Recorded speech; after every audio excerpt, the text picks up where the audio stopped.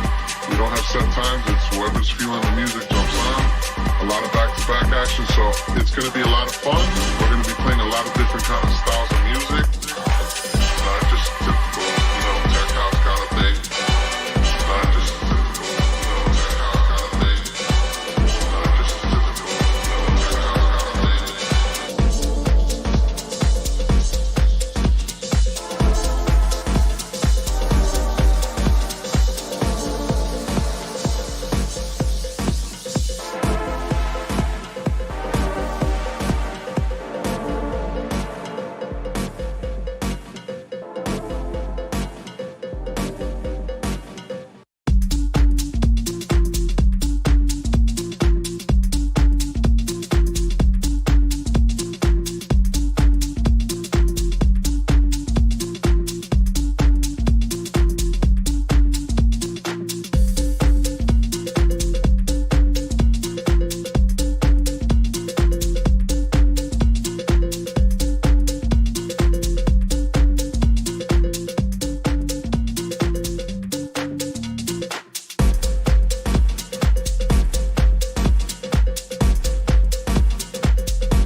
thanks for watching.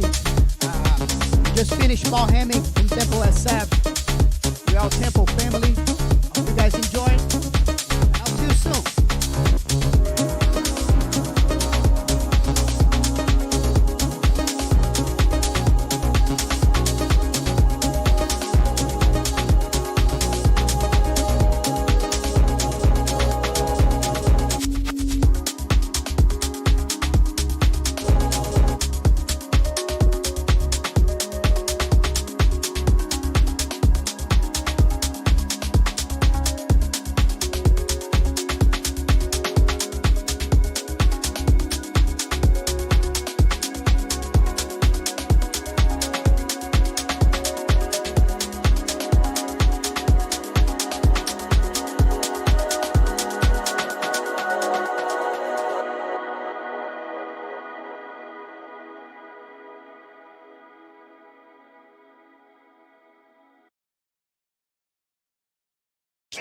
This goes out to all my OG holders.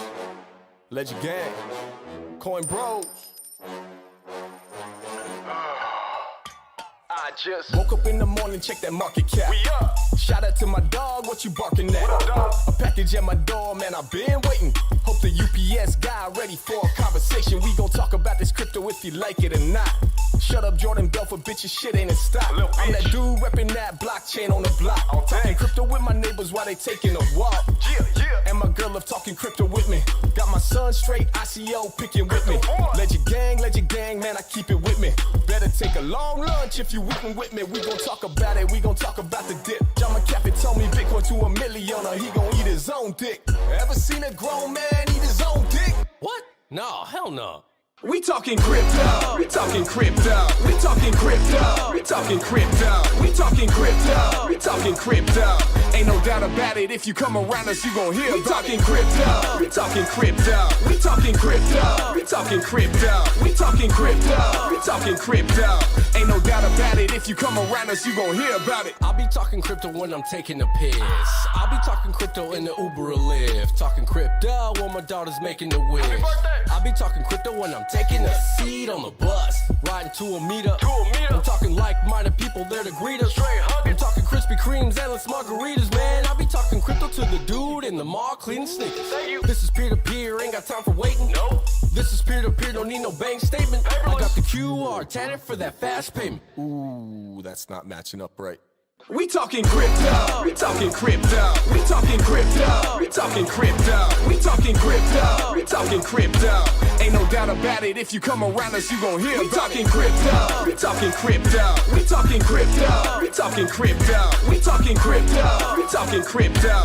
Ain't no doubt about it, if you come around us, you gon' hear about it. Yeah, we the Coin Bros, all we talk is that crypto, baby. So if you ain't about that, get the F out my face, dog. We talking crypto, we talking crypto, we talking crypto, we talking crypto, we talking crypto, we talking crypto. Ain't no doubt about it, if you come around us, you gon' hear about it. We talking crypto, we talking crypto. Look at the camera, say we talking crypto.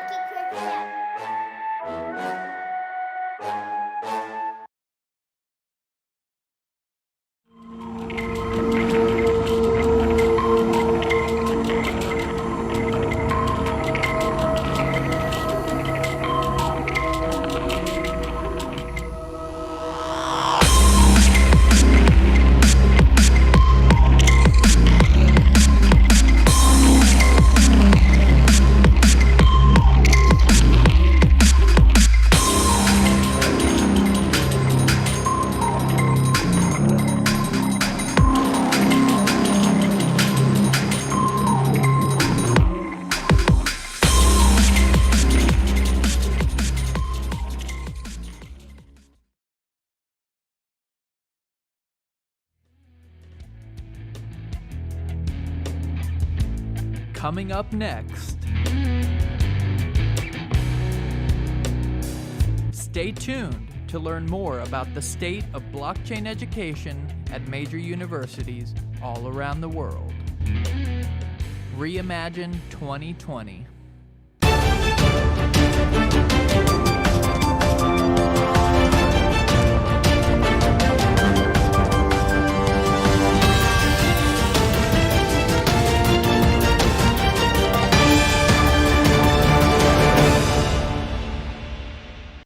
My name is John Davidos. I lead development for NEO with a focus on tools and the developer experience based in Seattle, Washington. It is my privilege and certainly my pleasure to be here for ReImagine 2020. Hey everyone, it's Patrick McLean again, one of your guests for ReImagine 2020. I'm excited to bring a new guest to you. It's John Davidos. Did I butcher it? No, it's good. That's good. Look, the way I say it is, it doesn't mean anything in English anyway, so it doesn't matter how you say it. So, guys, first off, I had the last week I was able to listen to some of the stuff John had talked about, read a little bit, and definitely excited to have him on as a guest. And even in the few minutes before this call, I think a very positive energy. I'm big on first impressions, so I'm excited for you guys to get to know him.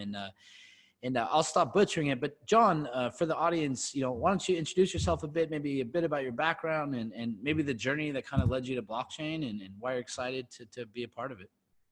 Oh, absolutely. Again, thanks again for making time for me. Yeah. So look, I'm from India originally, grew up in East Africa, Tanzania, went to school in India and the US. I have a bachelor's, master's in computer science, did PhD work in machine learning long before machine learning was cool and sexy.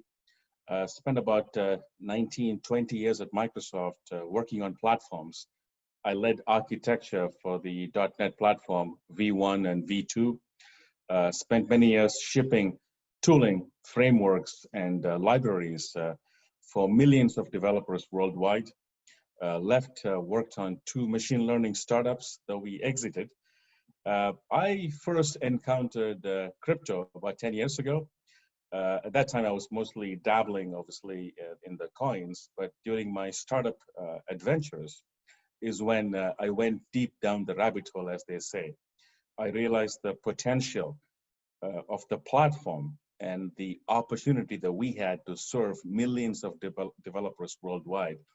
And that's what led me to NEO and to work on building the best possible tooling and experience for developers on the NEO blockchain. Got it.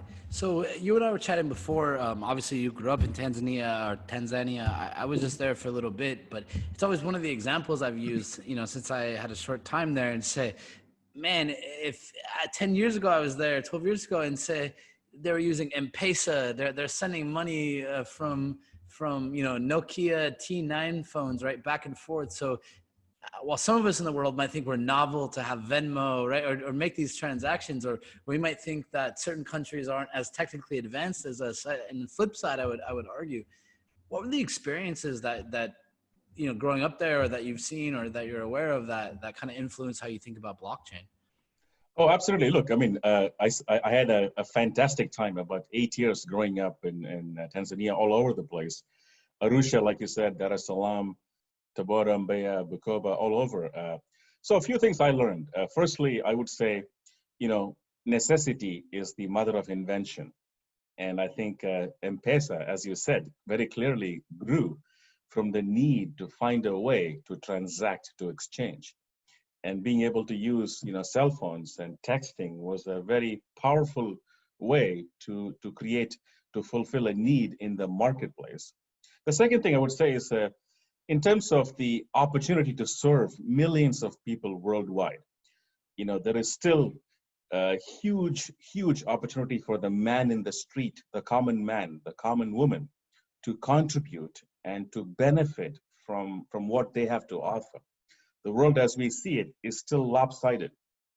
And I see the potential of the blockchain platforms to do our small bit to make this a much more fair, much more equitable, and provide opportunities for people to benefit from their energy, from their potential, and from their contributions. And certainly growing up in Africa and in India gives me a certain perspective that I hope to bring to bear in both the tools and the apps that we build.